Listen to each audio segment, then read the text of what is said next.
Let's test my microphone. Can you hear me? Well, that's reassuring. It sounds like I can be heard. Should we give Sian one more try? And if not, I'll put the intro up, yeah?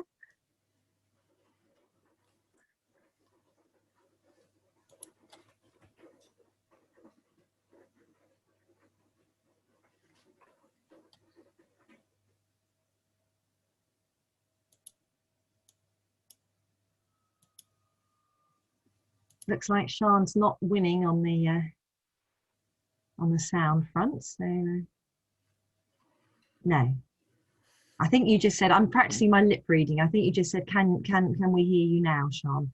The answer is unfortunately not, no. So shall I pop up the intro slide and we'll, so we can show everybody? Okay. So,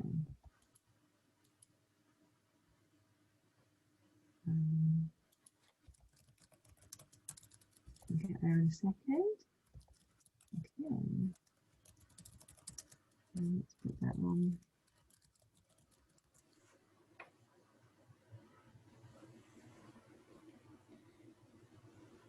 Okay, so this is a very big welcome to anybody who's come to watch this session this morning.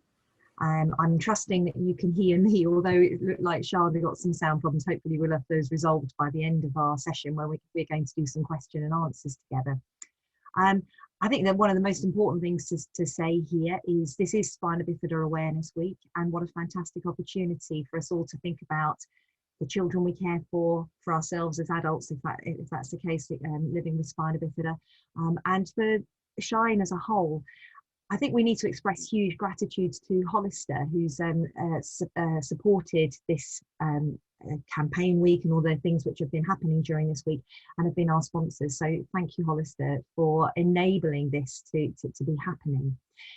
The topic for our session now, what we're talking about now, is better bowel and bladder management, engaging children in self-care. We want to talk about how you bring children along, how we help them work towards independence, and how to keep them engaged. Self-care means they need to own their problem, and they can't own something they don't understand. They need to understand at their level, the stage they're at. So we need to repeat at regular intervals as they mature and develop and as their needs change. So for instance, we need to check in at school start age. When they start school, they need to know that they are different. Sometimes I think as parents, we want to protect them and wrap them up and say, don't worry, you're the same as everyone else. And of course, they go into school and they think, but I'm not. And that's a huge, huge obstacle for them to overcome. But if we're more honest and say, you know, you are different, let's embrace it and help them with some understanding at that stage. That's a really important age. Another important age is about the age of 7, 8 years old. Every child's different, but about that age, they're beginning to notice more, they're beginning to understand more, and we need to respond to their changing needs. Another time to check in is around sort of year 6 time, preparation for high school and starting all the things which are different at that age, and they're becoming more independent in life in general. And again, maybe age about 14, preparation for adulthood. There's so many changes at that stage in life, aren't there? But we need to check in again and make sure they are understanding and owning their spina bifida. So, how can we help them understand? Well, the first thing they need is knowledge. Let's start at the beginning. We assume that our children know they have spina bifida because we've explained it before, but that was to their younger self, who's almost a different child. They need to understand spina bifida itself, the effect on their bladder, the effect on their bowel, and the implications for treatment. So how can we explain spina bifida? Well, anybody who's met me before, what I didn't do was just to introduce myself. For anybody who doesn't know me, I'm Brenda Cheer, and I'm paediatric continence nurse for Shine, working in Wales. So I've taught children's wee and poo all the time. Long history of working in the NHS, but I'm not doing that anymore. But I've been a paediatric specialist continence nurse for about 18 years, something like that. That makes me feel old. So I talk children's wee and poo all the time. Whenever I'm talking children's wee and poo, whether I'm teaching, whether I've got a child with me in clinic, whether I'm in a school explaining a child's needs, I find it much easier to explain things if I use pictures. Now, if we were meeting in real life, then I might be have a piece of paper in front of me and a pen, or I might, if I was teaching, I might have a flip chart, be drawing pictures on a flip chart. But we're trying to embrace this virtual world we're now living in. So I'm going to try drawing pictures for you on my whiteboard. So I need to, let's just go to, you have to just bear with me a second while I get the right thing on screen. Okay. Good time to see if you can hear me now, Brenda. Oh, Sian, you've got a voice. That's very exciting. Yes. Yeah. Oh, that's very excellent. Well done. Yes. Yeah. So welcome to Sian. Yeah. Hello, everybody. And I'm glad you've got a voice. Yeah, I'm glad you've got a voice, Sian. So if you've got any questions, anybody, then if you, I think they type those in, Sian, I believe. Yes, we'll have our Q&A at the end of the session. So I'll make a note of all the questions that come through, and then we can pose them to Brenda when she's finished her presentation. Lovely. So you know, if there's lots of questions, Sian will be able to sort of look for some trends and see any duplicate questions, and we can address them all together. So yeah, look forward to having a chat later on, Sian, where we're doing some questions and answers. But yeah, for the moment, let's think about drawing some pictures. On this new virtual whiteboard, it's a new thing for me as well, so I'll try and do some pictures in a meaningful way, but I think it'll help you just get the idea of how you can help your child, how you can give them some knowledge of, first of all, spina bifida itself. Now this one's so it could be interesting sort of drawing this one on the screen. So let's oh yeah, we'll have draw there. Okay, so when I'm explaining sort of what spina bifida is and making that just really child friendly and something that they can understand, what I want them to do is have some understanding of their spine. Now they know they've got sort of spine bones, yeah, and you can help them to feel the bones of their spine. And you know, that's our discs going down there. So obviously we've got sort of, you know, the bones of the spine, and then the sort of cartilage and everything in between, but just ignore that for the moment. But what we want to put on our picture is the spinal cord. So if we just draw the spinal cord going down the middle, and then, so this is the spinal cord here. Just try and make that a nice thick line. Yeah, that's it. Just colour it in a little bit. I think we won't do too much of that. It could all go badly wrong. And then of course around the spinal cord we've got the meninges. So we've got our cerebrospinal fluid in our tract down there. So that's not very straight lines, but I think you get the general idea. So we've got the bones of the spine. And in the middle, we've got the spinal cord running through the middle with the meninges and the cerebrospinal fluid on the outside. So when we have spina bifida, what's different? What goes wrong? Now, just keeping it extremely simple, because I'm thinking, how do we explain this to a really young child? And you can explain this to, 4-year-olds if we bring it down to the right level. So something went wrong when in development. Something went wrong when the child was in the womb. We can explain that in child-friendly language. And something just came out. It's not so much something went wrong. Something developed differently. And what developed differently is, so we've got our split spine, as we call it. So it's where, instead of the spinal cord running down the middle and protected by the cerebrospinal fluid, we've got a little bit of a outpouch in here. So it's where instead of everything just going straight down the middle, there's a little gap and a little bit escape to the side. So in that pouch, it could just be that that's the cerebrospinal fluid in a little pouch there on the side, or it could be that we've got the spinal cord involvement as well. So we've got some nerves running through that. It might be lots of little nerves all just running through. And of course, every child with spina bifida is different. Actually, let's just change colour for a minute. Let's get on to just a different colour at random. Here we go. So it could be that when the child was born, this is the outside of the body, this is the skin level, and it could be that the pouch popped through and the child was born with this on the outside of their body. But of course, some children are different. Let's get rid of that line a minute. So let's just erase that and erase that. Let's go back to drawing here. It could be that it was skin covered, and actually what we've got is just a bump on the child's back. And of course, that bump might be all different positions along the spine, might be all different shapes, sizes, might be inside, might be outside. But can you see how we can explain something quite that's really quite difficult to understand, but we can break it down into just drawing some pictures and looking at the child's back and thinking about, what does this mean for you? So you might have a scar on your back because you may have had the open myelomeningocele, which has had surgery when you were born, or it might be closed. So if it was open, you might have that scar from that surgery.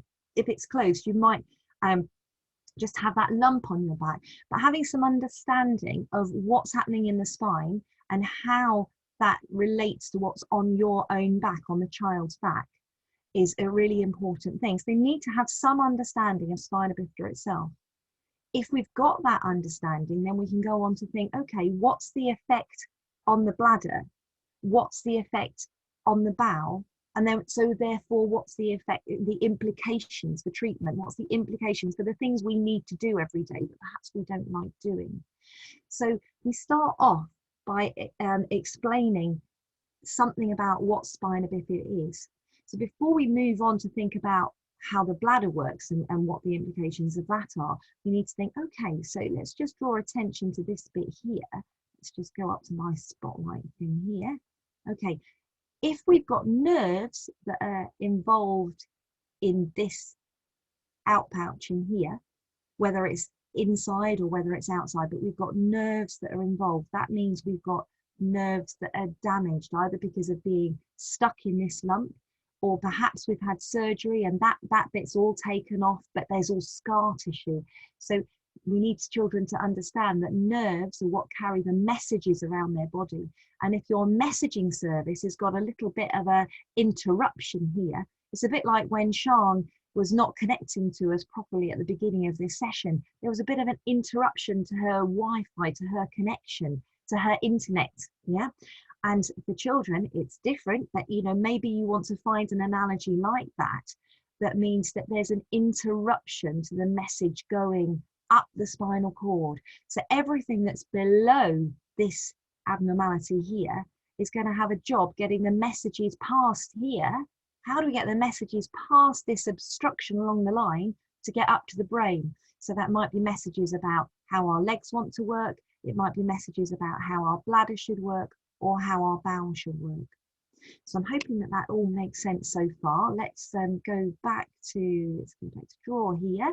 Let's get rid of what we've got on the screen here. So first of all, we have that explanation of what spina bifida is. They've got to have that first. And then we might want to think, okay, let's try and get our child to have some understanding of what the effect is on their bladder. Now, if you want to understand how your bladder works and how your neuropathic bladder works, of course, the first thing you've got to do is understand how the bladder should work in the first place. Because if you don't, how can you see the difference with the bladder with spina bifida? So let's just think about, let's draw a really crazy picture here, because my pictures are always a bit crazy, because you'll have gathered I'm no artist, but they're even a bit crazier when we're on the virtual whiteboard here. So if we want to understand neuropathic bladder, let's first understand how the bladder works. So here's our bladder. So our bladder's like a balloon, and we can explain where it is low down on our tummy. So that's our bladder here. Where's the wee produced? Well, that's of course produced in the kidneys. So we think about where the kidneys are. Kidneys are joined onto the bladder by these tubes that are called ureters. We can use the correct terminology, or we can just say they're the tubes that the wee trickles down to get into the bladder. Most of us have got 2 kidneys, so let's draw a kidney on the other side.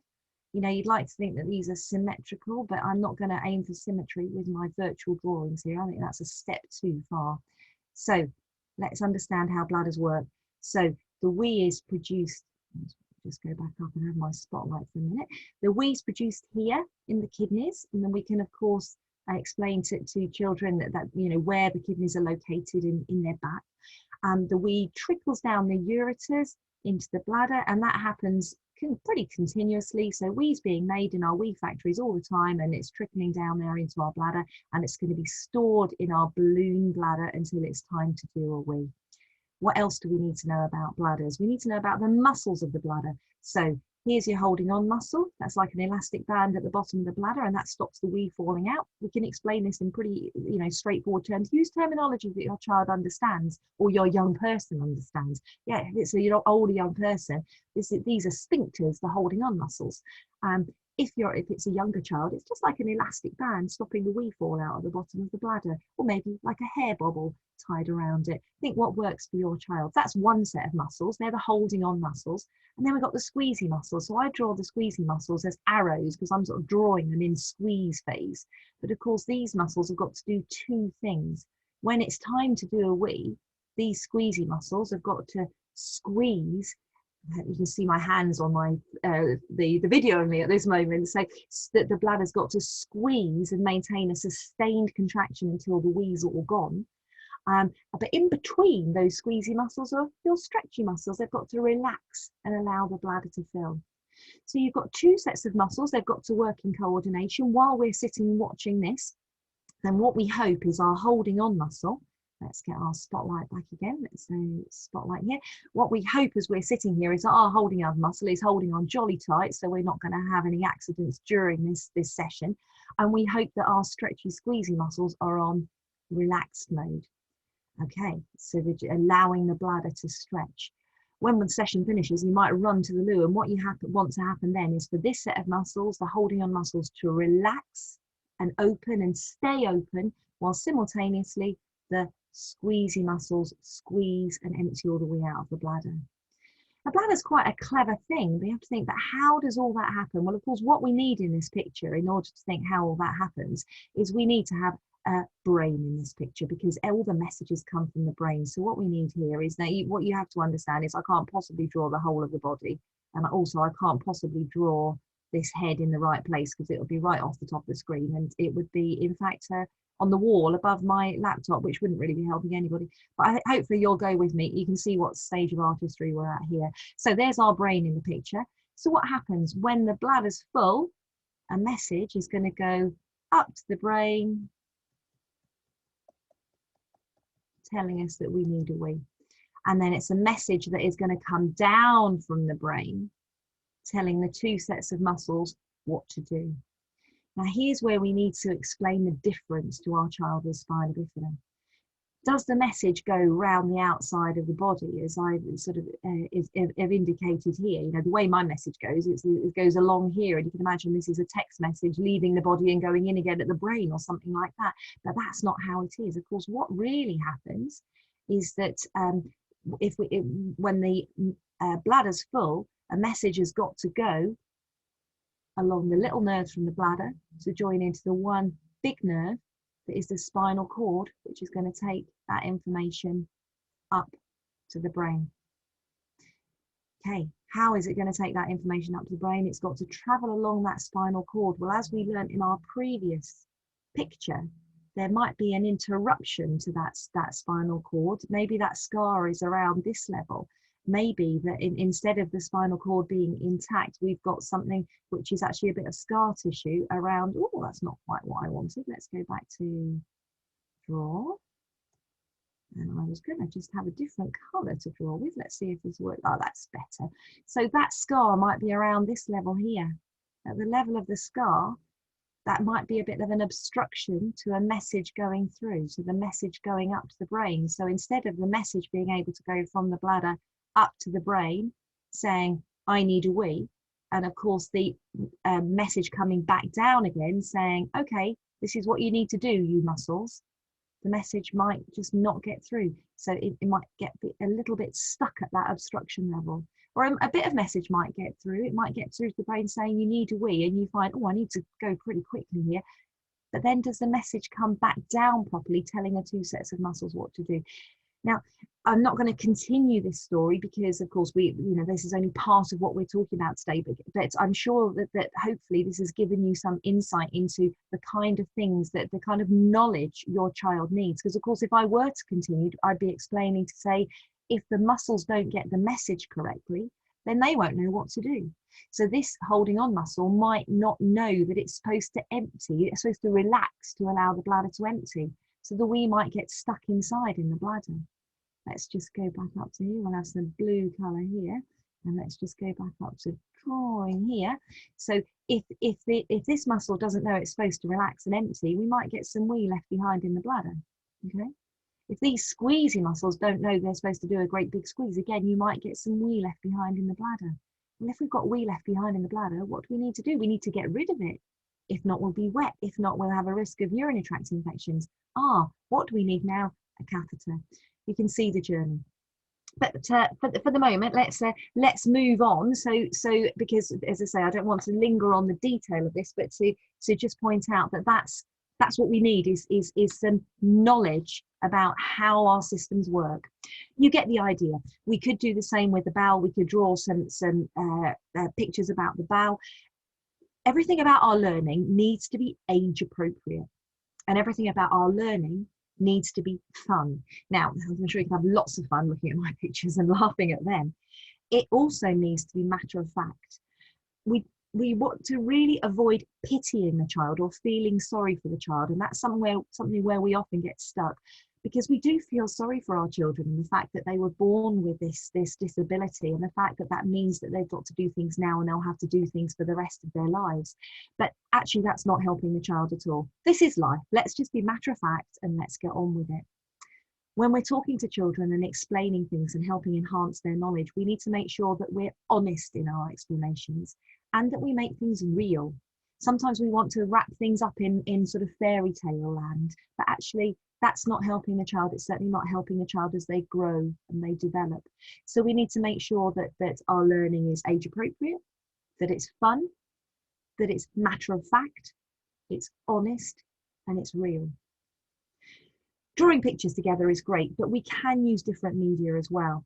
Let's just have a look at another couple of things we can use. Let's just go on to, again, just bear with me as I do some using. Let's have a new share here. Let's just look at a couple of other places we could go to get some more information. So let's just do that. Might need to, because I got stuck on this slide now. Oh yeah, let's do that. Let's see if that works. Okay, lovely. So what else can we do? If we want some other ways to explain how things work, what about if we go to the ERIC website? So ERIC is the Children's Bowel and Bladder Charity. Its focus is not children with complex bladders and bowels. Its focus is not spina bifida, but its focus is everything to do with children's wee and poo. And if you've got a child who's got a wee and poo problem, we really need to be able to find ways of talking about wee and poo in a really matter-of-fact way. And as this just right on the ERIC homepage here is saying, helping children know they're not alone. You know, this is so important. I'm just going to pop to one place on the ERIC website at this moment. Just go to see, it says here kids and teens, and if I go to kids and then to poo and wee, and if I click on that, hopefully you're seeing the same things as me here. We've got our poo and wee characters. And it's, as it says, we want to help you find out about the parts of your body which make wee. That's the bladder's job, and poo that your bowel takes care of. And as you look at these pictures, hopefully you can see how, oh look, there's our bladder and kidneys, just like I just drew. Well, almost like I just drew. Sometimes this is a little bit neater. We can move from there into, so we're going to learn about the bowel first. We're going to think about how our food turns into poo. You can see that there's lots of pictures. The little poo characters is explaining everything, but actually it's proper information as well. It's proper information in child speak, and it's peppered with some amazing facts, you know, which might actually, let's find another one that which will yeah, the kind of thing which really grabs children's attention. Lots of mammal babies eat their parents' poo. Ugh. But it's the kind of thing that might just grab your child's attention. The next bit of it about this, how the wee and poo characters are explaining how the bladder works, is thinking about tummy troubles.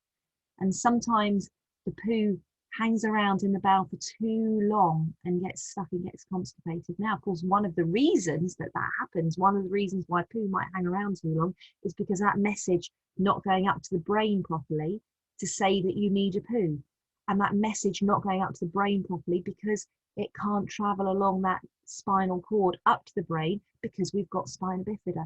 So you can see how, although this is not focusing on spina bifida, it is explaining how the bladder and bowel should normally work, and explaining something of what goes wrong, which you can then relate to your child. So we could use have a look at what the ERIC website offers us. We can also have a look at what the SHINE website offers us, of course. So you could look at, you may already have paper copies, but for our younger children, we've got the Bladder books for younger children, explaining about the continence side of spina bifida, explaining about spina bifida, including the continence side of things. Obviously those are particularly for younger children, but there's also, if we just follow down on the homepage here, and if we go to bladder and bowel, so many of you may have already seen this, but you may not have done. What about if we had a look at how does your bladder work? We're not going to look at the video today, but if you haven't seen this video, I would commend you to look at this. It's not very long. It's what, 7 or 8 minutes, something like that. But it's explaining the proper information about how the bladder works, and about what's different when you've got spina bifida, and what kind of interventions you're going to need to use to make that to keep that bladder safe. So look at the resources that are there available, and this is all about enhancing knowledge. So that's our first important thing, is about enhancing knowledge. Having worked on the knowledge, the next thing we need is acceptance of our condition. But remember, in order to make progress with self-care, the child's got to own their problems. And you can't own something you resent. We've got to learn to accept it. So how can we do that?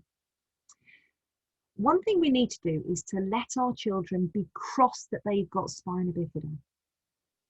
We can agree with them. It's not fair, but life is not fair. We can't take spina bifida away and placating them that, do you know, there are children in the world worse off than you are, is not going to help. We need to explore what's difficult, to talk about it, and to let them be cross. Yeah. Life is not fair. Another thing is removing blame. Although children may not show it clearly, there's lots of shame in wetting and soiling. And children get really guilty. They get guilty that they've made a mess, guilty that they've caused something, just guilty that they have got spina bifida. We need to make sure that we think about the language we use, because if we want to remove blame, how are we going to do that? If a child's wet, we need to say it's because the bladder misbehaved, not because the child misbehaved. Put the blame on the bladder. That's a really healthy thing to do. It's much easier for the child to accept their problems if they're able to think, oh no, my bladder's done it again. But then we can talk about it, we can grasp it, but we can remove the blame from the child themselves. Accepting spina bifida also means understanding that they're not going to grow out of it. From their point of view, parents and older siblings don't have to do intermittent catheterization. So the child might well imagine that they won't have to do it when they're the same age. Be honest. Clean intermittent catheterization is not going to go away. But what will change is that they'll learn to be boss of their bladder, and they'll be able to take control and be as independent as their siblings. Another step towards acceptance is realizing that you're not the only one. Shine plays an important role here, and we need to make sure that Shine events are not just social, but they're honest and they address the issues that our children are living with. Once you've got the knowledge and we've accepted how it relates to us, we need to find some motivation to do the right things. Part of that motivation arises naturally out of our newfound awareness. They do need to see the point to it all in order to grasp the need to do things. Children take pride in their learning and in their abilities if we respond to them in the right way. We need to use positive behaviour management, not focusing on what they haven't done, but on what they have. Let's just think about drinking as one example. We need our children to consume a high fluid intake to keep their bladders, their kidneys, their bowels safe, as well as for their general well-being. But some of them are pretty useless at drinking. So what should we do? We need to reward them finishing 8 small drinks a day. Tiny drinks if necessary. We reward what they've finished. They've finished that cupful of drink, even if it only had this much in it. And then gradually we can increase the volume of each drink. By doing it this way, we can reward achievable goals. Where's a tool that we can use to help with that? I'm just going to move that down here. We just have a look at something else. We're back on the ERIC website for a minute. And if I just go to the homepage of the ERIC website, if you go to families here and you see the drop down here, if I go to, whoopsie daisies, families, leaflets and resources, let's go to fact sheets and other downloads, or you could just search drinking chart, because what I just want to show you is the drinking chart, fact sheets and other free downloads. Where's our drinking chart gone? Reward charts, there we are, drinking reward chart. So you can download and print a version of the drinking reward chart really easily. It's got all the boxes on one side, so any child should be drinking a minimum of 6 to 8 drinks a day. A child with spina bifida, really we want those 8 drinks a day. Any child with any bladder or bowel issue, we want 8 drinks a day, and we want them spread evenly throughout the day. Dearie me, that's my phone going off too, excuse me. Right, there we are. Okay, let's just silence that phone forthwith. Okay, there we are, sorry about that. Okay, so on one side we've got the chart that we can print. On the other side, let's come down here. Advice for parents and children using drinking charts. because actually we need to know all the tips, all the tricks of the trade, all the tips that are going to help us to help our child to increase their fluid intake. So instead of being that battle of drink this drink and the child's response, but I'm not thirsty, then we need to have some tools. So here's a drinking chart that you can download and print really easily, and that's just available on the ARIC website. So that's just using, just thinking about drinking as one thing, but one thing that we need to have motivation for. If we haven't got our motivation, we're not going to do the right things. So part of motivation arises out of understanding the consequences of not doing things. But they need to be real consequences and not empty threats. And they need to be related to their condition. That's why learning and understanding is so important. You know, the child can't understand, can't see the reason for finishing a drink, or can't see the reason for doing a catheter if they've got no understanding of what's happening inside them and why that's happening inside them. So hence we need our knowledge, followed by our acceptance, followed by some motivation. Thinking about how we motivate that child. Sorry, I just lost my train of thought just for a second there. So yeah, that's what we were talking about. It was the consequences, wasn't it? So in part of our motivation arising out of understanding the consequences of not doing things. Yeah, so we need to have real consequences and not empty threats. Okay, so it's much more, just to explain what I mean by that, it's much more meaningful to understand, not saying to the child, if you don't do a catheter, you can't go to the park. How much better if we say, if you don't do your catheter, you'll be wet and you'll have to come back early from the park. You can see what I mean, can't you? But as parents, we have to sort of stop ourselves and think, how can I put this in a way that is more meaningful? Another motivating idea is thinking about the future. If they want to be able to go on the school residential or to attend the brownie pack holiday, what will they be able to manage? What will they be able to need to manage themselves?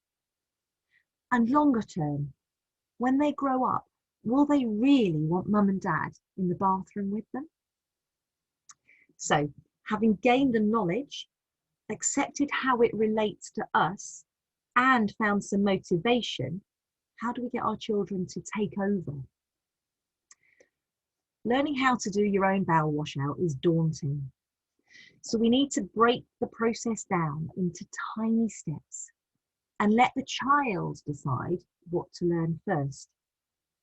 I've actually just been discussing this with the parent of one of our members, Sarah, and I'm sure Mum won't mind me mentioning her name. She's really needs to start to own this bowel washout, and she needs to start making those steps towards independence. But of course, she's got no interest in doing so at all because mum and dad do that. Thank you very much. So the parents are just beginning to think with her, Sarah, do you want to go on that school residential? And if you do, mum and dad are not going to come, or you don't want mum and dad there, do you? So maybe we can start learning to do the bowel washout. So we've got to find that little bit of motivation. But actually, if we just say to her, Sarah, you do your own bowel washout now, that's just like impossible, isn't it? It's quite a complicated process. So what we need to do, first of all, is to think what all the steps are to that process. And what I've suggested that this family do is to write a list, break down the bowel washout into tiny, tiny steps. So what you do, you start off by getting the equipment ready, by filling the bag with water, by hanging it up, by switching the switch on to let the water start running down the tube and to run the water through and get all the air out of it.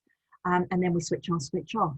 Then we can think about getting the toilet ready, putting our toilet seat on, getting our step, getting our books and things or our iPad ready to play with while we're sitting on the toilet. And then thinking about the sitting on the toilet, the actual putting the device into the child's bottom. So in this case, it's inserting the cone into the child's bottom. But even before that, of course, we've got to lubricate our cones and thinking about putting the water in. You can see how there are so many steps to the procedure. We think about one procedure, but actually it's not. It's one procedure with lots and lots and lots of different steps. And you can actually have some fun with the child keeping an eye on mum and dad doing the washout and thinking, oh, they're doing that now, write it down. Oh, and that, write it down. And having written that long list of everything that needs to be done, then thinking, right, what do I want to learn first? So this needs to be the child's decision. And they might just say, that bit's really easy. I'm going to do that. I'm just going to do the switch on the tube for the water to start coming through. And that may be quite enough to start with. So the child can just, every day, it's the parents are doing everything except for that one step. And when the child's confident, then they'll want to say, okay, what shall I learn next? Which step shall I adopt next? So choose one thing to learn. When they're confident, add another thing. Gradually, eventually, of course, you'll get to the stage where the parent's only doing one thing left and the child's doing everything else. But that might take a week, that might take a month, it might take a year, but it doesn't matter, because in the future, the child does not imagine that mum or dad are going to come into the toilet with them when they're 20 years old. And actually think, as parents, are you going to want to go into the toilet with them when they're 20 years old? So let's start these tiny, tiny steps early. Another point about the child taking over is looking at the equipment that we're using. That particular catheter or bowel washout equipment was chosen by the parent because it was the parent operator. When the child started to learn this, it may well have been the parent that's doing everything. But the child is different, you know, their hands are different, their dexterity is different. There are so many things which are different about the child that we actually need to think about different products. So what we need to do is to ask whichever nurse specialist or whatever is looking after us, and to ask to see different products, and to let the child choose which product they'd like to use. If it's their choice, they own it. And if they own it, then they're well on the way to doing it themselves. So we've talked today about 4 steps towards the child becoming engaged with doing things themselves, and how we as parents can take them on that journey together. So those steps, first of all, were knowledge, then acceptance, then motivation, and then taking over. At this stage, I'd just like to tell you, before we get around to our questions and answers, I'd just like to finish with telling you a story about another of our Shine members, and this is about Bronwyn, and I'm using this story with permission. Bronwyn's mum has said that I can tell you just about a little bit of her story. So Mum asked if Bronwyn could see me, and this must be, it's over a year ago now actually. Bronwyn was at the time 7 years old, and Bronwyn was asking why all the time. Why this? Why that? Why do I need to do my catheters? Why do I need to take medicines? Why do I need to have a drink? And there were problems with everything, with getting her to do her catheters, getting her to take her medication, getting her to drink enough. So I saw Bronwyn in one of our health hubs. It was quite interesting actually. Bronwyn had no idea what Shine was, and she had no idea at all why she attended Shine events. She was aware that she had a scar on her back, but she had that had no connection with the catheters she was doing, or was told she must do, and no connection with the fact that her mum was nagging her, saying, you know, you need to drink, Bronwyn. As you can see from Bronwyn's point of view, it was actually really hard for her to imagine what catheters and drinks had to do with her scar on her back or periodic social events. So what did we do? We sat down together and we did some writing and we did some pictures. We talked about what Shine is. We talked about what Spina Bifida is, including looking at photos of Bronwyn's scar. We talked about how the bladder works, including those messages going to and from the brain, and the need to drink to make sure that her bladder was filled and emptied and filled and emptied on a regular basis.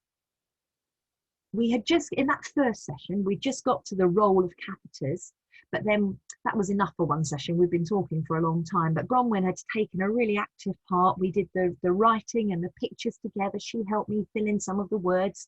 We did it like word searches, and she took home all those words and pictures we'd done to show her dad and her big sister. And I encouraged her to tell them about what we'd learned.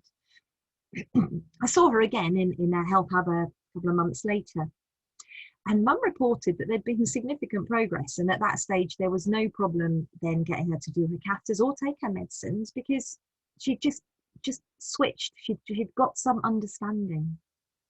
When she came in, Bronwyn proudly showed me her file with all our writing and pictures from the previous time filed in it, plus also her certificates from the school I Steddfod and her certificate from being brave during a blood test. What she'd done was she'd put all the things she was proud of into a file.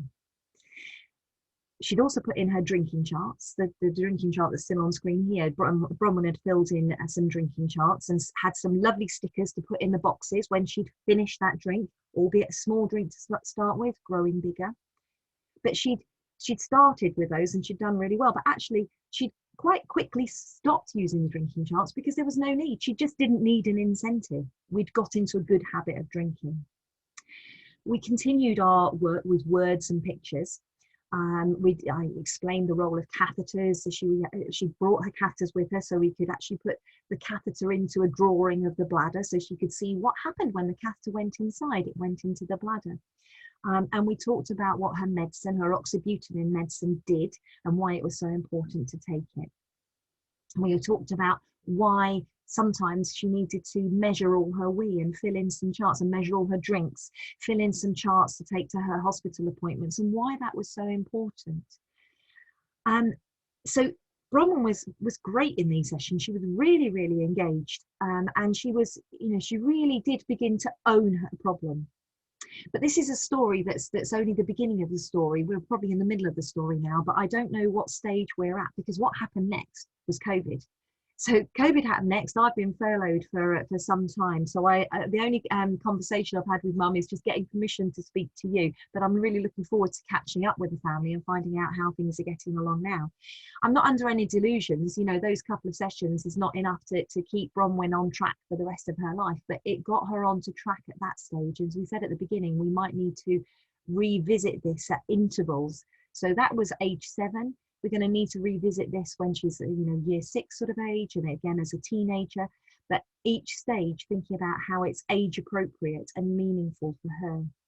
The next thing we were going to look at was, I wanted to explain to her how to recognise a urinary tract infection, how to try and avoid urinary tract infections, try to, even at her young age, to equip her for the future. As a child with a neuropathic bladder using catheters, then she's got risk of urinary tract infection. How can she avoid that risk? How can she recognize things? But as I say, I've got no idea what's happening now, and I'm really looking forward to finding out what's happening now. So hopefully that's given us some things to think about.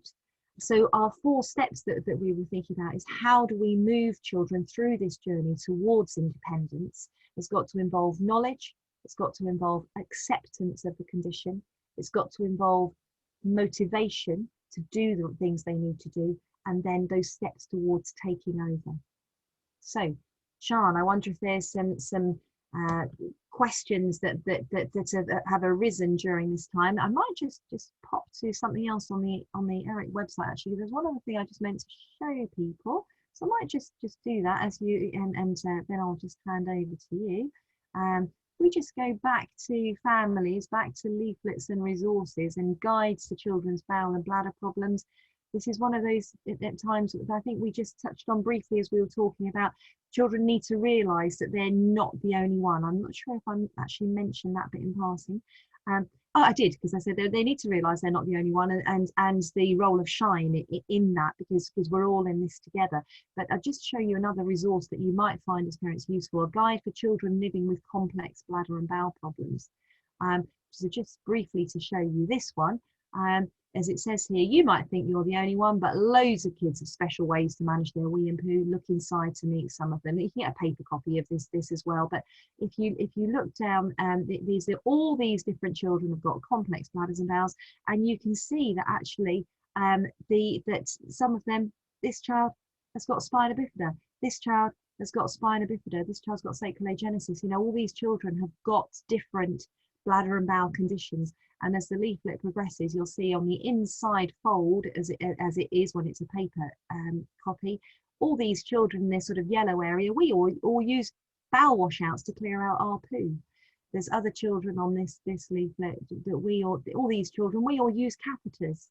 Yeah, so we all use catheters here, and then these children have got different sort of, some children have got suprapubic catheters, some children have got vesicostomies, but they're all, it's in the form of a child's story, and hopefully that's something that might be useful when you're trying to explain to your child what's going on with them, what equipment they need to use, and explain to them they're not the only one. So Sian, I'm going to stop talking and ask you, have we got any questions that parents are asking, or who, viewers are asking, that they would like to, that you'd like to share with us? Before we move on to that, Brenda, I'd really like to, thank you for such an informative and really visual presentation that you've given. So many tips on strategies for parents that I think will, really help. And it's a resource that I think that, with the power of Facebook and recording it, we can just share with families and with other professionals who are working with children who don't have the knowledge that you have. So great. It's been really, really good and informative. And I always learn something from you. And no matter how many times I listen, always learn something new. One of the first things is about terminology. It was Peter has mentioned that his daughter doesn't like it being called a lump. She feels that it's insulting, and she's watched this video with you, this presentation. What would you say to a child that is struggling with the words that are used and the terminology that is used? I think that's another of those times where we've got to find a really positive phraseology. Some children actually have a little name for their lump, so it's actually so it becomes a sort of almost an additional member of the family. So it's, some children, I could think there's a little Freya, what does she call it? I can't remember, but there's I'm thinking of one child particular who it just refers to it as her, I don't know, her Harry or whatever it is. It's got its own pet name.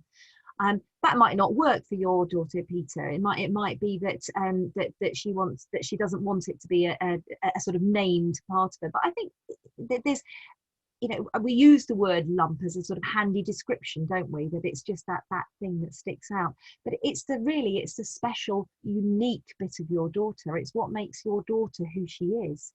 So there isn't a right and wrong in terminology. The important thing about terminology is choosing words that are meaningful and acceptable to our children. So maybe you could write a whole long list together of, we could call it a lump. We've already know we don't like that one. We could call it a lump. We could call it a bump. We could give it a name. We could call it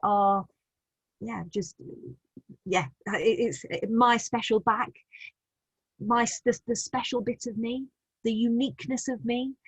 I think if I were you, what I would do is I'd write down a list of as many different names that we could use, the ones we like and the ones we don't like, and then actually choose what are we going to call it, and then as a family make sure that we all use the same terminology. Interestingly, somebody has just come through to say they have a permanently inflamed lymph node that makes a lump on their neck, and it's called Larry.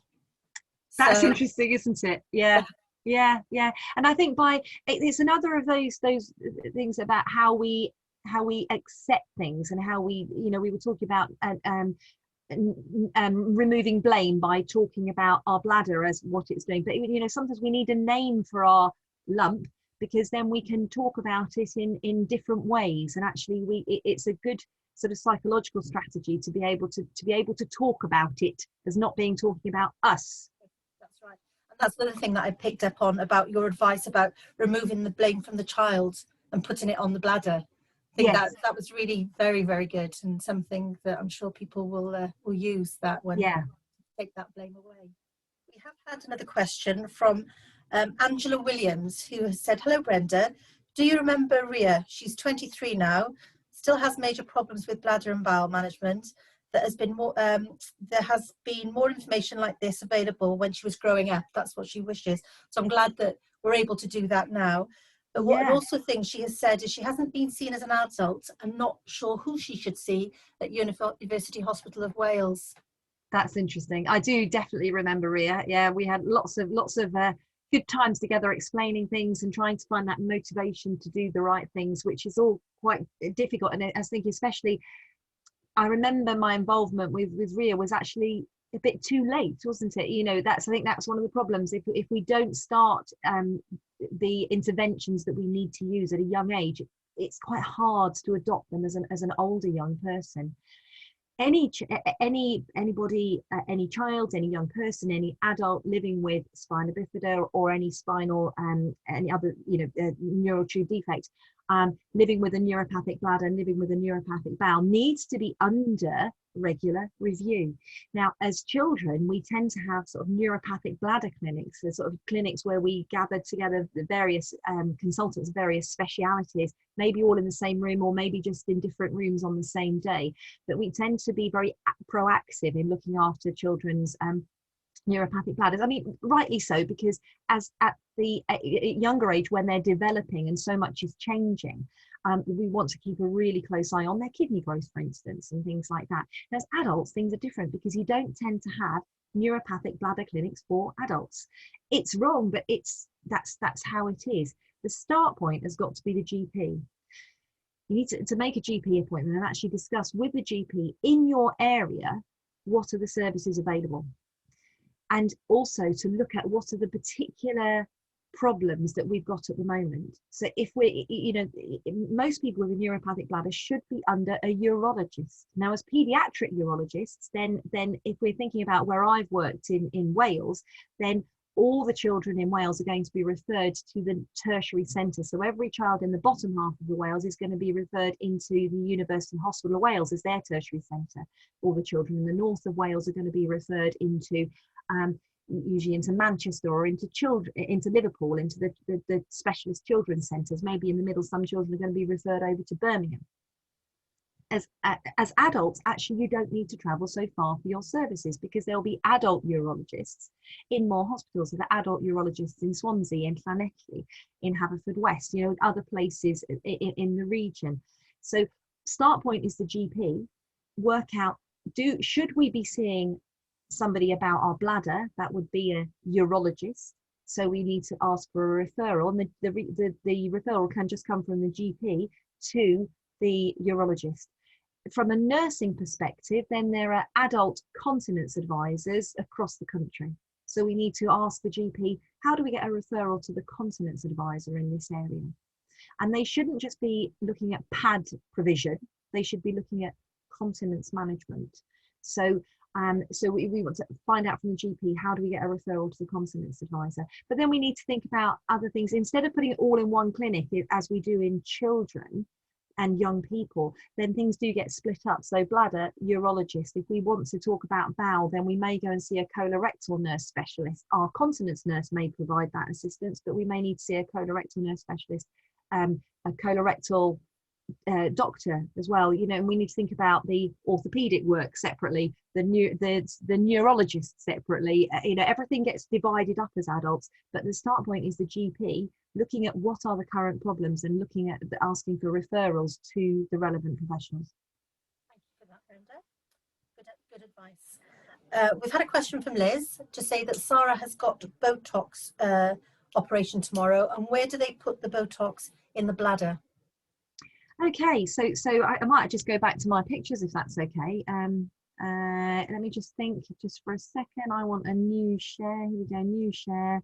Go back to Sarah. It's not Sarah, it's Sarah, and I know Sarah well. Yeah, actually, I can just use this picture that we've got here. I might just rub out a couple of bits here. Just get rid of that and get rid of that.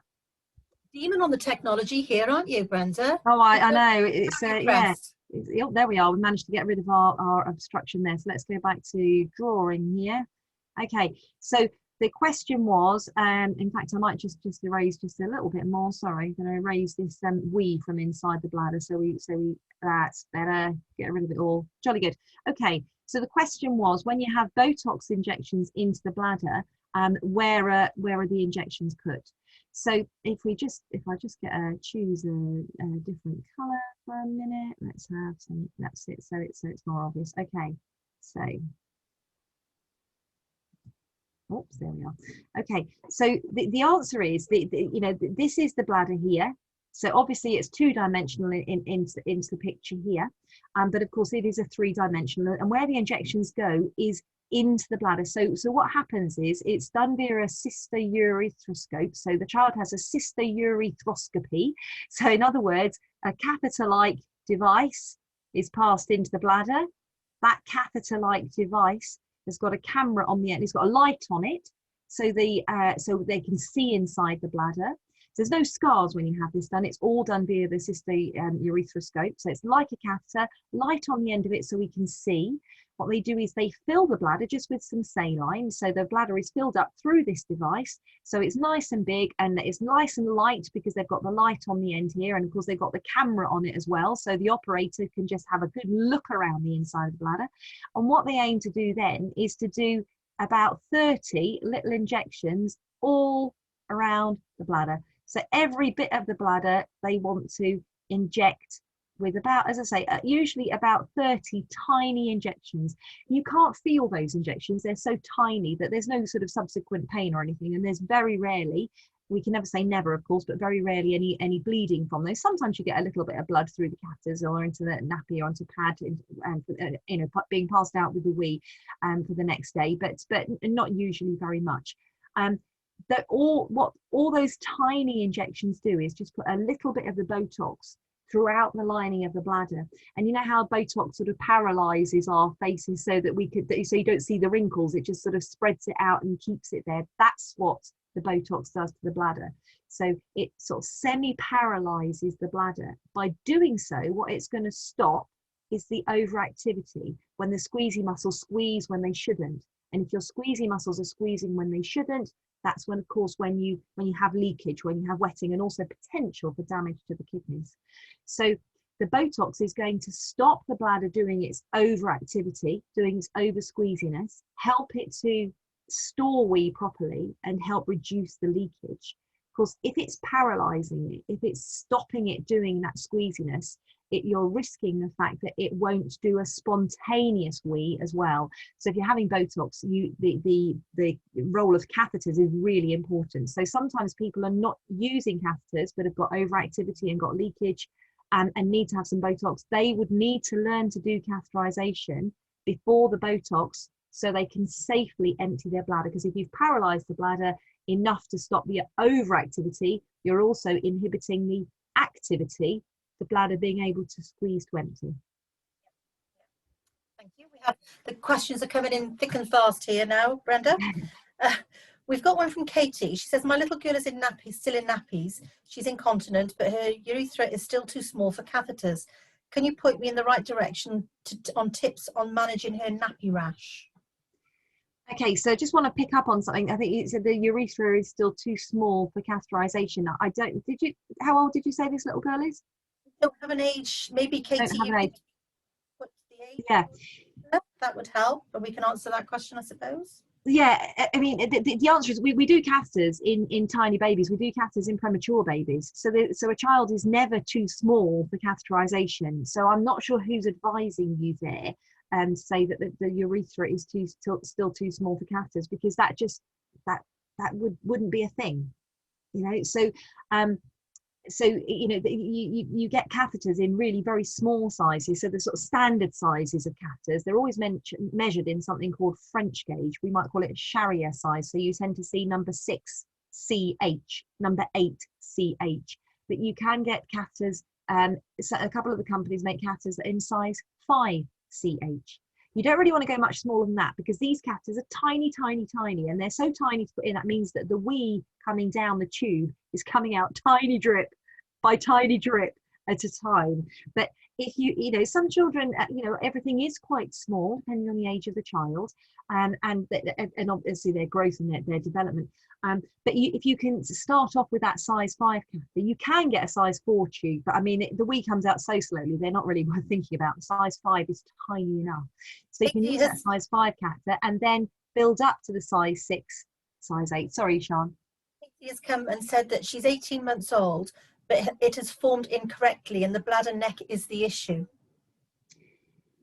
Yeah, I mean, if she's got bladder emptying problems, then they may need to address things differently. And rather than using the urethra, if she's one of these children who unusually you can't get a catheter in urethral, then perhaps this child, that's something to think about, is a vesicostomy. You know, if the bladder's emptying itself properly and her kidneys are safe, then there's no need to rush into that. I mean, she will, you know, it may be that she's going to leak wee, and as long as she's leaking, as long as the wee is coming out of the bladder, then the kidneys are safe. And at her age, that is what we worry about.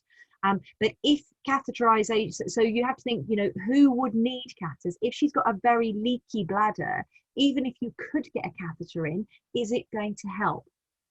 Yeah, so what the role of the catheter is to remove the wee that's stuck in the bladder here. So, you know, so we said about, so just get my nappy rash. It was the issues. Yeah, I know that, but yeah. So the role of the catheters is to empty out the wee that gets left behind in the bladder, because the holding on muscle might be holding on too tight, or the squeezy muscles might not be squeezing it out. But in this little girl's case, it sounds like if she's got an abnormality of the bladder neck, then it may be that she's got a very leaky bladder, so her bladder will be empty anyway. So there's no role for catheters at the moment. So catheterization is not necessarily the answer.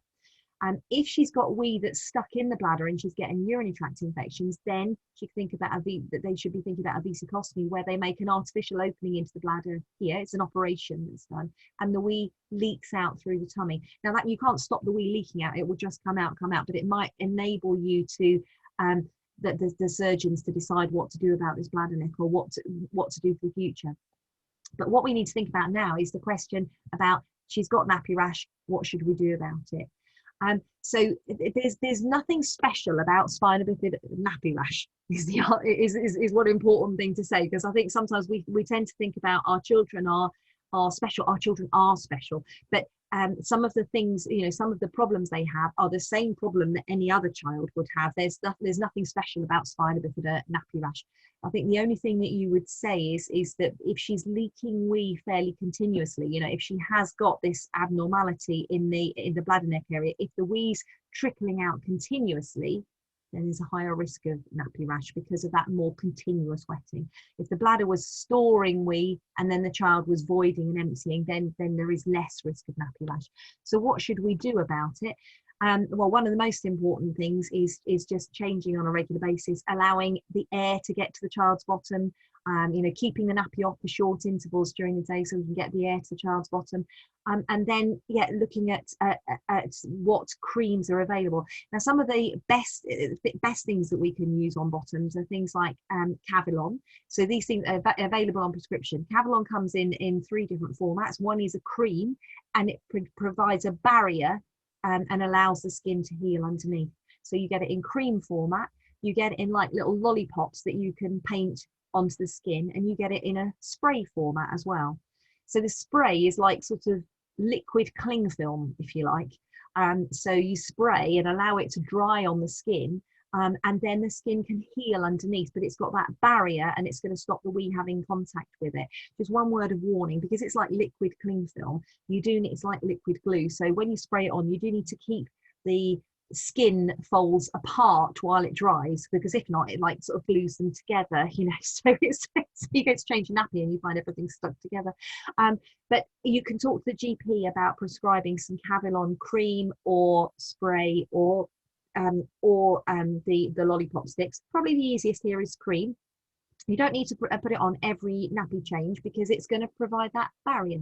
So once or twice a day is enough. So a really good barrier cream like Cavilon would be very good. If not, a water-based cream, like something like Tract. Again, you can talk to the GP about what's prescribable. What we need to be careful of when we've got nappy rash is not to put on, we tend to, as parents, we like plastering them with Sudocrem or something like that. Yeah, that's gonna, we've got them plastered, we've got all that nasty red area covered with the Sudocrem. Of course, other creams that exist as well, you know, Vaseline or, you know, whatever. I'm not, but it is not against Sudocrem, but what it is thinking about is the action of an oil-based, grease-based cream. Because if you cover your child's bottom with a grease-based cream, and then you put the nappy on over the cream, what happens is the cream transfers onto the nappy and it coats the nappy. Now with a grease coating on the nappy then can't wick away the wee like it should. So if you're thinking disposable nappies, they're so clever. What they should be able to do is absorb all that wee, wick it away, and the surface of the nappy still feels dry. Now, when we plaster our children with something like Sudocrem or zinc and castor oil, whatever, then as soon as the nappy goes on, then we've got the nappy coated. It can't absorb properly, and what happens is you get a layer of wee held in contact with the child's skin, and actually it makes the nappy rash worse.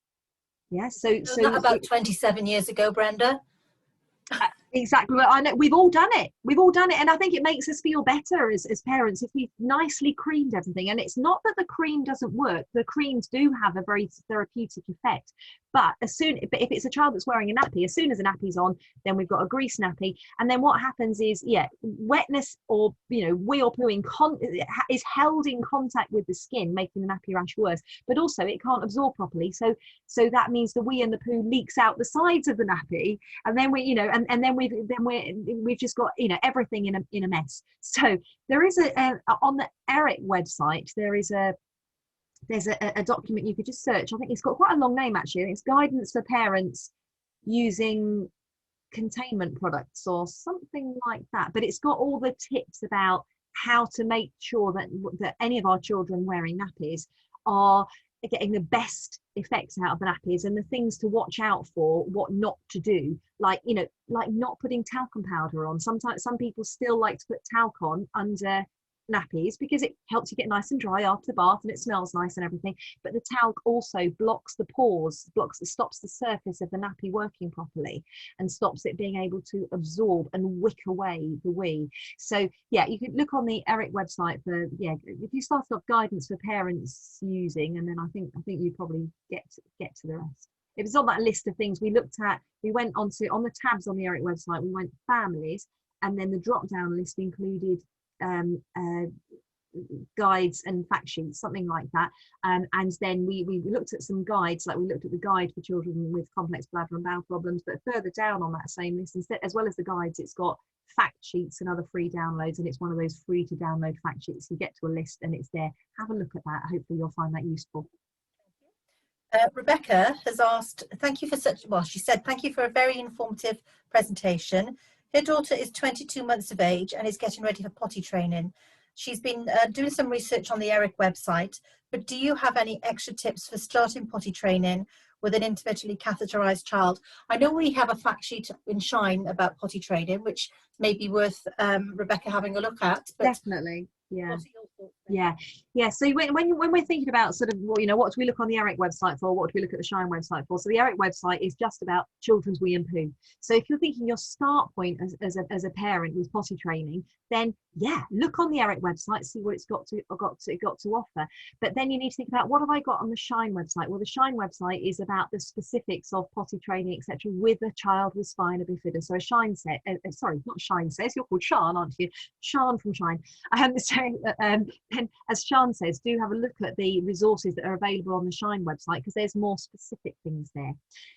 I think one of the things is when we're thinking about potty training, we're thinking about a child with a neuropathic bladder, neuropathic bowel, we don't know if they're going to actually achieve being clean and dry. So what we don't want to do is to set ourselves unachievable goals. We don't know if they're going to be I'm thinking just back to the little patient, little member we were talking about, Sarah, earlier on. So for Sarah, she's got a neuropathic bladder.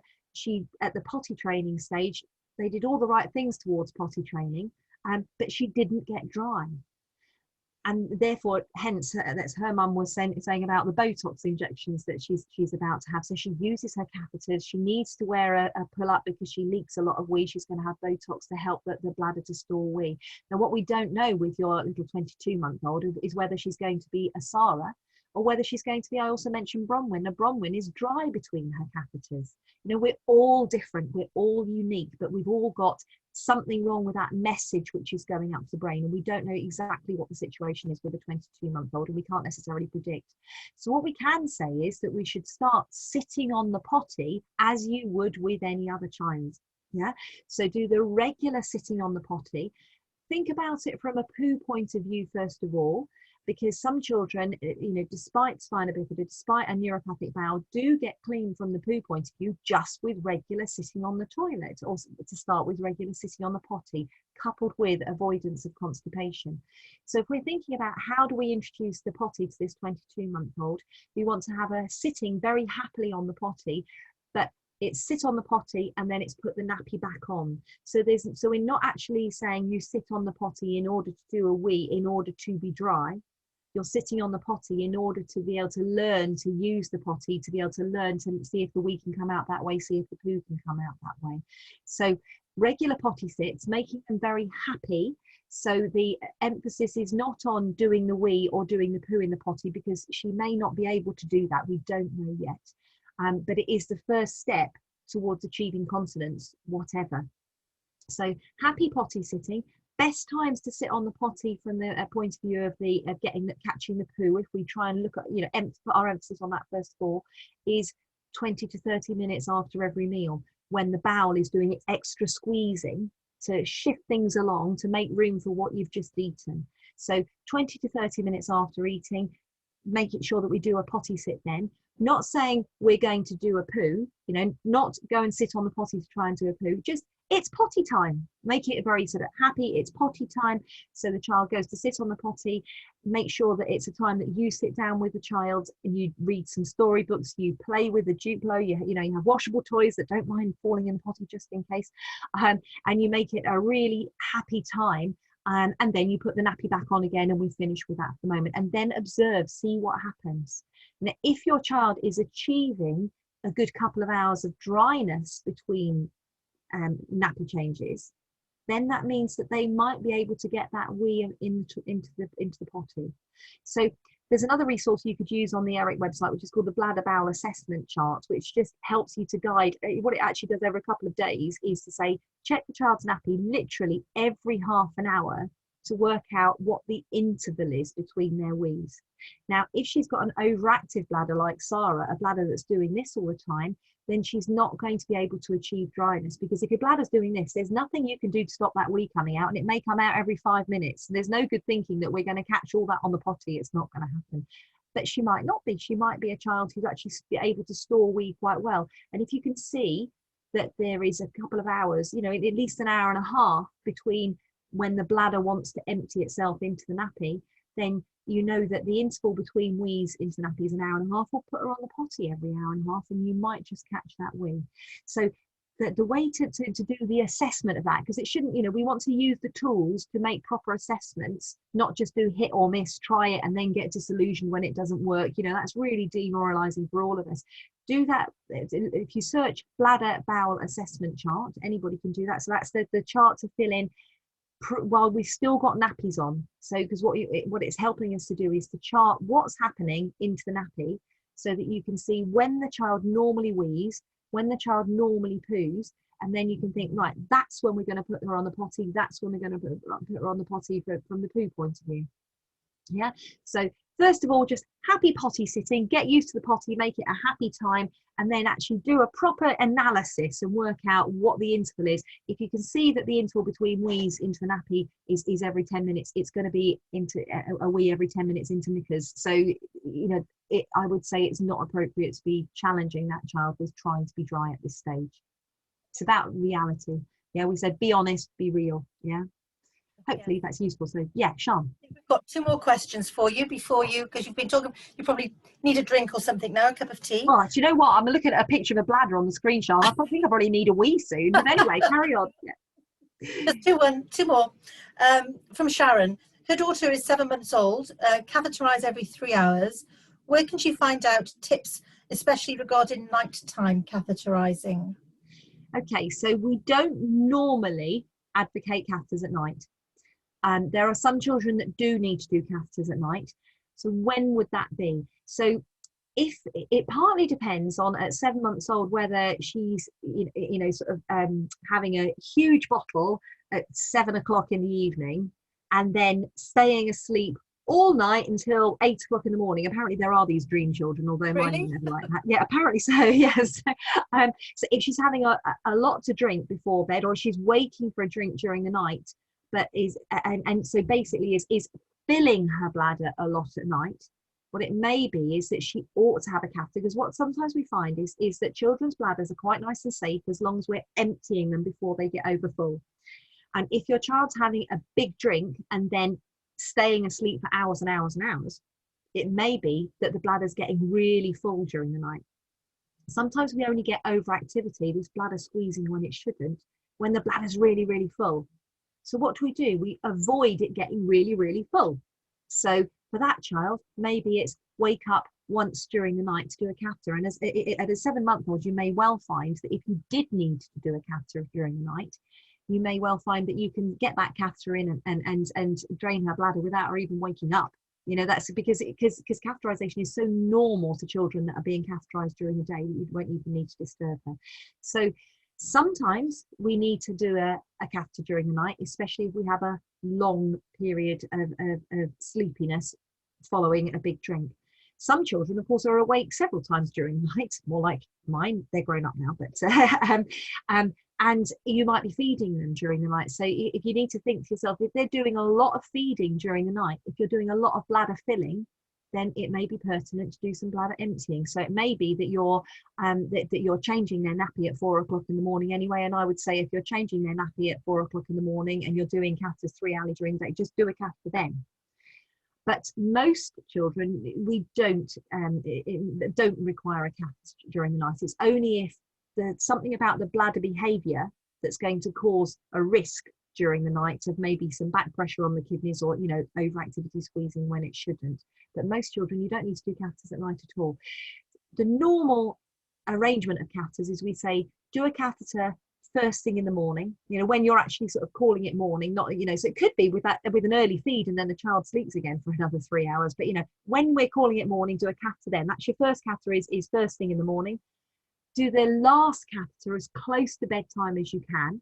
Yeah, so don't sort of do a catheter, then bath the child, then feed the child, then put them to bed. You know, do the catheter as close to sleep time as possible. So that's your first catheter, then your last catheter. Then you want to spread out catheters throughout the day. So usually 4 or 5 catheters throughout the day, because we're usually doing it 3 or 4 hourly. As you say, doing a 3-hourly catheter sounds perfect, but you just need to usually do 3-hourly catheterization between first thing in the morning and last thing at night.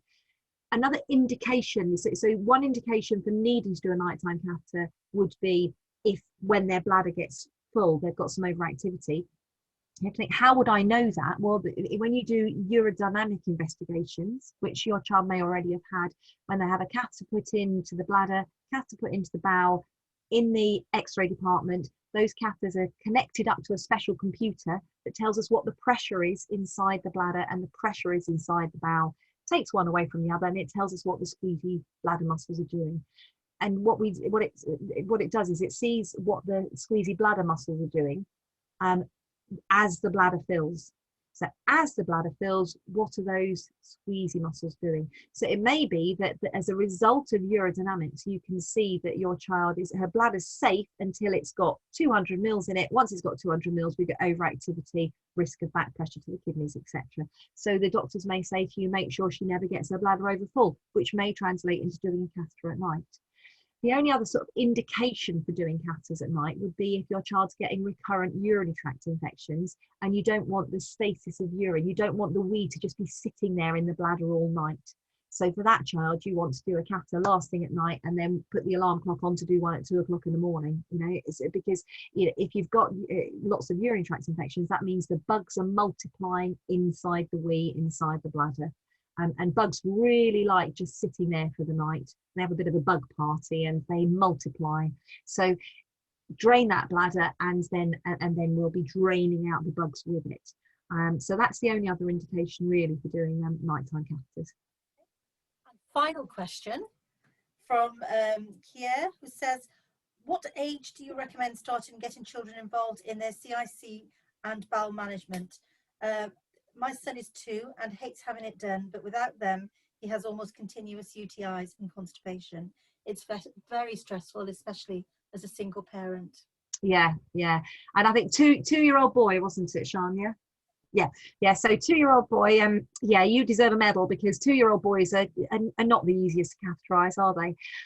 But I think that you've already hit the nail on the head. You know, when can you start involving him? So the answer is any time. We mustn't think about sort of teaching children to do their own catheters as being the start point, being them holding the catheter and then putting it in, because that's actually quite difficult. But what we can do is start engaging them with it right from quite an early age. Now, you will need to hold his hands well out of the way, but you know, it's his willy, it's his wee, it's his catheter. So once you've got the catheter in, hold on tight to it, sit him up and let him see the wee coming out. Engage him in, you know, that's your wee coming out. Yeah. And he can see, you know, if he screams his head off, the wee comes out faster. He might actually learn that, you know, the sort of interest, learn to develop an interest in what's happening down here. Once you, and then you as you, I'm sure you'll know, when the wee stops flowing, you're wanting to take it out a little bit. You may want to keep him flat until we get to this point, just in case he does manage to get it out of your hand and pull it out. But at the stage where you once the wee stops draining, you're going to pull it out a little bit, see if there's any more wee, press on his tummy, pull out a little bit more, see if there's any more wee. So you make sure you get every last drop of wee out of that bladder. At the point where you think, right, we're out of the bladder now, no more wee's going to come out, sit him up and let him pull the catheter out for himself. Now, at 2, he'll be able to do that. I mean, you already know he can do that all too well, can't he? But it's part of you learning, you know, you are going to take your catheter out, but not till we've finished.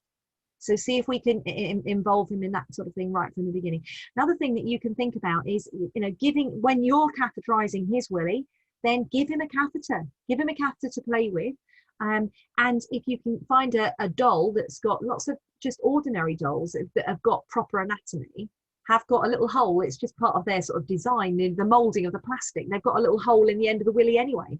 So get some small catheters, ask them, whoever's looking after you, if you can just have a couple of, just, you don't need a new catheter every time, because you can just use an uncoated catheter, just one that you can wash and reuse. So he has his catheter and he's catheterizing the dolly at the same time as you've got your catheter and you're catheterizing him.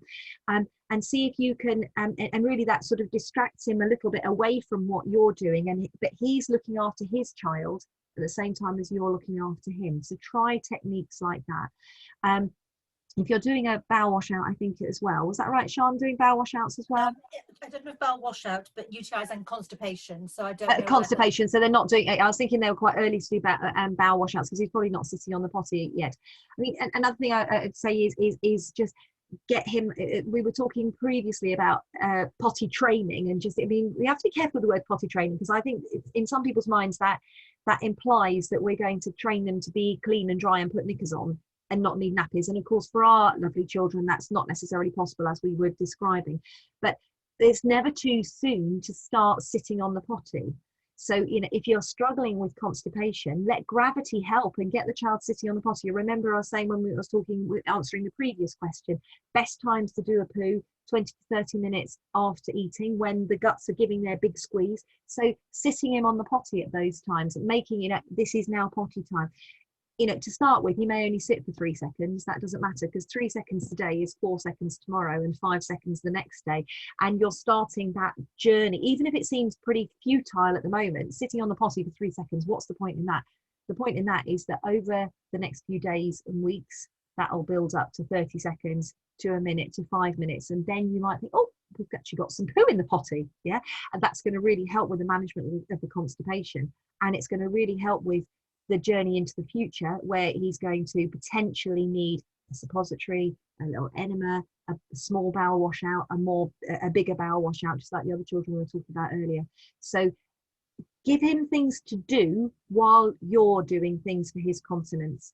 And, you know, even if he didn't want anything to do with the catheter, give him the packet of wipes to hold, you know, and then he can pull out the next wipe for you. He'll pull out 10, but, you know, if that is what's engaging him in his continence management, that's all right.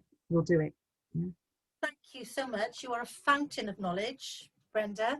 Well, I only on one subject. Don't forget, children's wee and poo. Yeah, you're the master of it then. Actually, wee and poo in general. But yes. Well, thank you, and I'm sure everything that you've said today will be appreciated by so many people. So yeah, and I've just set my Alexa off now by talking. So. Well, it's lovely to be able to speak to you all. It's lovely to be able to participate in Spina Bifida Awareness Week, and it's lovely that we've been enabled to do so by Hollister's sponsorship. So thanks again to Hollister. Lots of fantastic Hollister catheters, really good. So do have a look at the products that they've got to offer. So yeah, thank you, Hollister. Thank you all. Thank you, Sian. See you soon. See you again. Bye now. Bye bye.